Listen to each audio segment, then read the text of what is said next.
This is from the South Gauteng High Court and the judgment under the pen of Goodenough AJ, bundle page 43, summary page 4.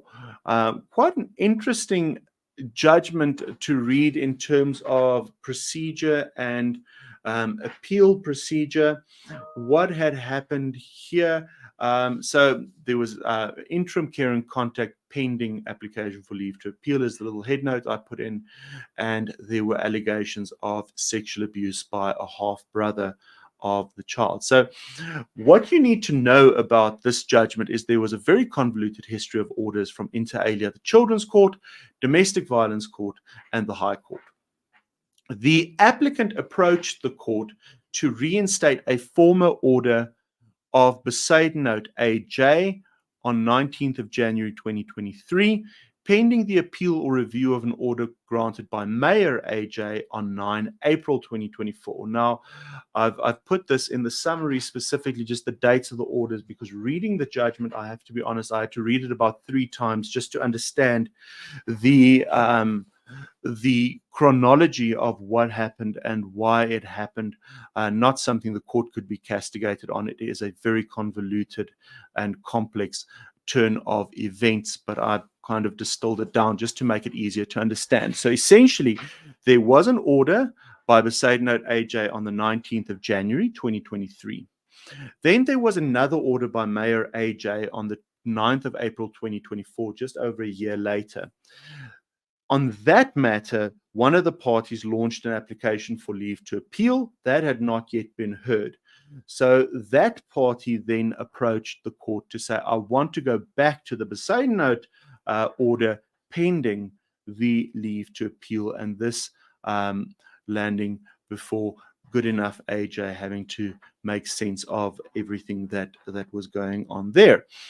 What the court dealt with in this instance was the best interest of the child, obviously, Section 7 of the Children's Act, Section 28(2) of the Constitution, and the importance of stability and continuity for the children, avoiding unnecessary upheavals, and the procedural impropriety of unilaterally interpreting court orders and the need for adherence to court protocols in appeal processes. Now, we know that execution pending appeal is a problematic thing, and it is often the hotbed of quite a lot of hurdy-gurdy when it comes to litigation.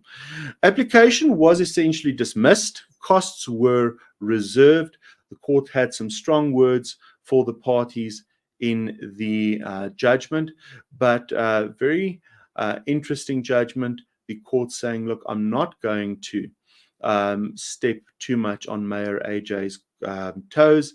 I'm going to dismiss this application. Costs must be dealt with during the leave to appeal argument by Mayor AJ. And what the court was leaning towards in this matter, in my view, very interestingly, was preserving continuity and stability for the children and avoiding upheaval. And that seems to be where the ratio of the court came from.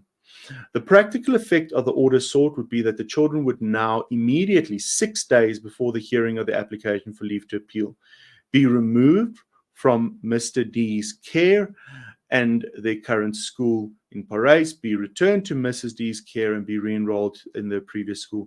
This would result in 2 major upheavals in the space of 5 weeks, which the court would essentially not want to do, and obviously taking into account it was a mere 6 days before hearing of the application for leave to appeal. So 6 days in the grander scheme of things was what the order related to.